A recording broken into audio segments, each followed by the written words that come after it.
বন্ধুরা কেমন আছেন কেম छो कैसे हैं आप लोग। Welcome to my channel. आज मैं फिर आप लोग के लिए नया वीडियो लाया हूँ। हेलो फ्रेंड्स, कैसे हैं आप लोग। आज हम आपको स्टीव जॉब्स के बारे में बताने जा रहे हैं।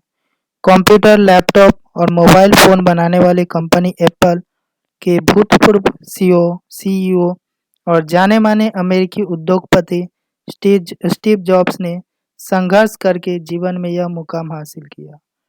यहाँ पर आप लोग कोट्स देख पा रहे हैं स्टीव जॉब्स के।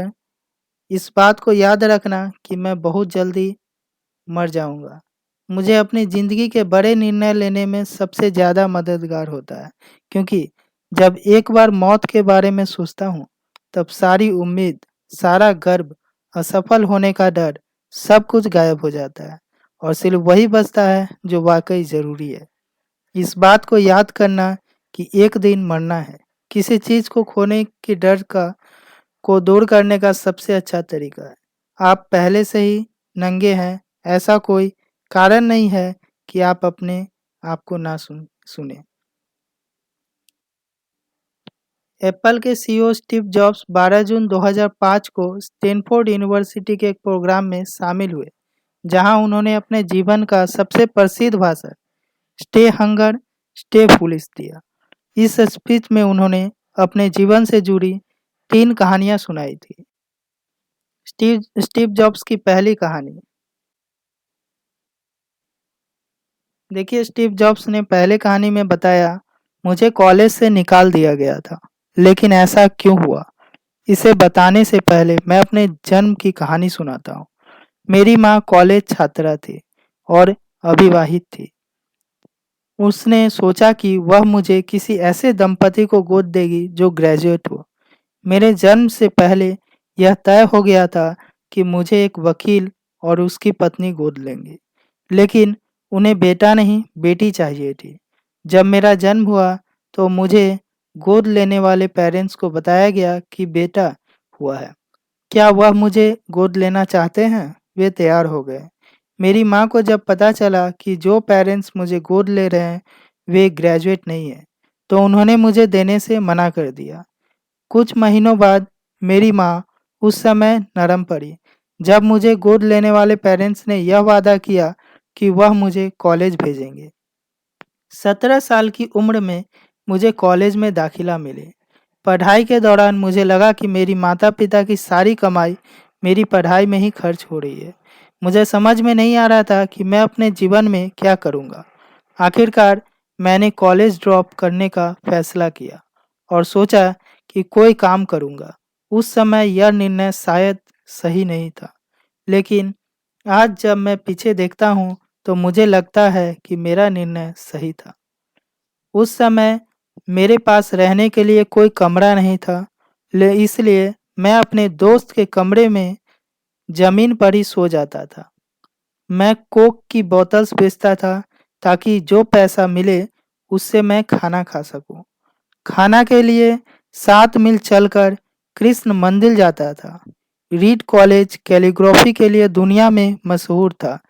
पूरे कैंपस में हाथ से बने हुए बहुत ही खूबसूरत पोस्टर्स लगे थे। मैंने सोचा कि क्यों ना मैं भी कैलीग्राफी की पढ़ाई करूं।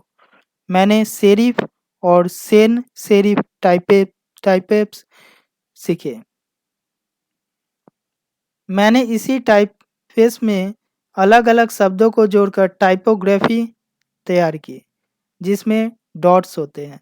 10 साल बाद मैंने पहला मैकिन्टोश कंप्यूटर डिज़ाइन किया। खूबसूरत टाइपोग्राफी के साथ यह मेरा पहला कंप्यूटर डिज़ाइन था।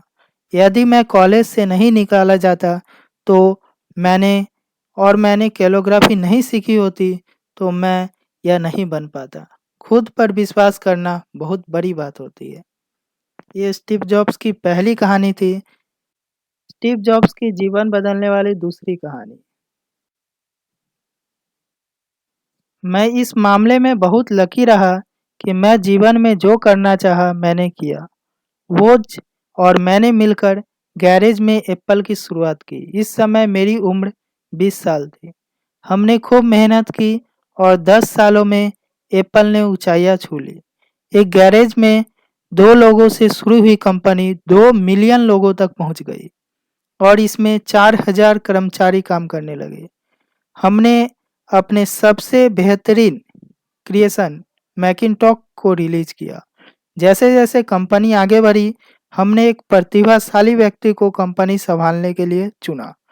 पहले साल तो कंपनी ने बहुत अच्छा काम किया, लेकिन भविष्य को लेकर हमारा जो विज़न था वो फेल हो गया। मैं जब 30 साल का था तो मुझे कंपनी से निकाल दिया गया।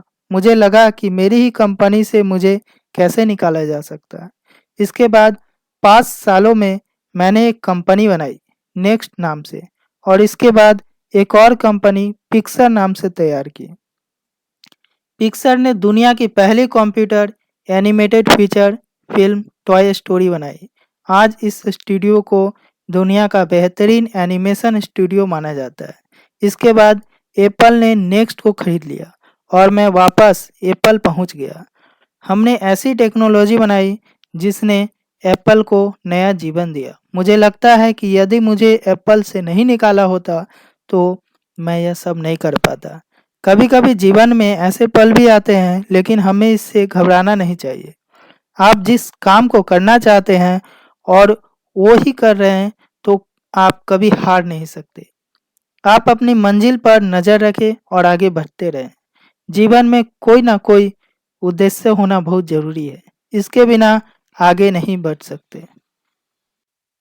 स्टीव जॉब्स अपनी तीसरी कहानी बताए, उसमें उन्होंने जब मैं 17 साल का था तो मैंने एक कोटेशन पढ़ा था जो कुछ ऐसे थे, आज हर दिन यह सोचकर जियो कि आज आखिरी दिन है, तो एक दिन ऐसा ज़रूर आएगा जब आखिरी दिन भी आएगा।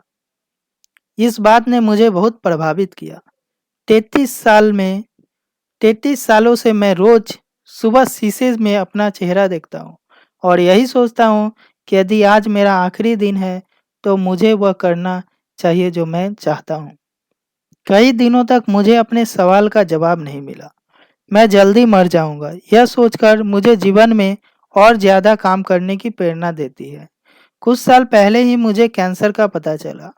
डॉक्टर ने मुझे बताया कि मैं 3 से 6 महीने तक ही जीवित रह पाऊंगा। मुझे कहा कि मैं अपने परिवार वालों को अपनी बीमारी और अपने काम के बारे में बता दूं। मैंने अपना इलाज करवाया, सर्जरी हुई, अब मैं बिल्कुल ठीक हूँ। मैंने बहुत ही नज़दीक से मौत को देखा। कोई भी मरना नहीं चाहता, लेकिन मौत एक सच्चाई है जिसका सामना सभी को करना है। हम सभी के पास बहुत कम समय है, इसलिए किसी की बात सुनने के बजाय अपने अंदर की आवाज़ को सुनो और जो आवाज़ आती है उसे मानो और आगे बढ़ो। तो ये थी स्टीव जॉब्स की 3 कहानी, और मुझे उम्मीद है कि ये कहानी आपको प्रभावित की होगी। और इनके कोट्स देखिए, कब्रिस्तान में सबसे अमीर आदमी होना मेरे लिए मायने नहीं रखता। रात में सोते जाते वक्त आज हमने कुछ शानदार किया, यह मेरे लिए मायने रखता है। सरल जटिल से कठिन हो सकता है। सरल करने के लिए आपको कड़ी मेहनत से अपनी सोच साफ करनी पड़ती है, लेकिन अंत में यह करना सही रहता है, क्योंकि एक बार जब आप ये कर लेते हैं तब आप पहाड़ हिला सकते हैं।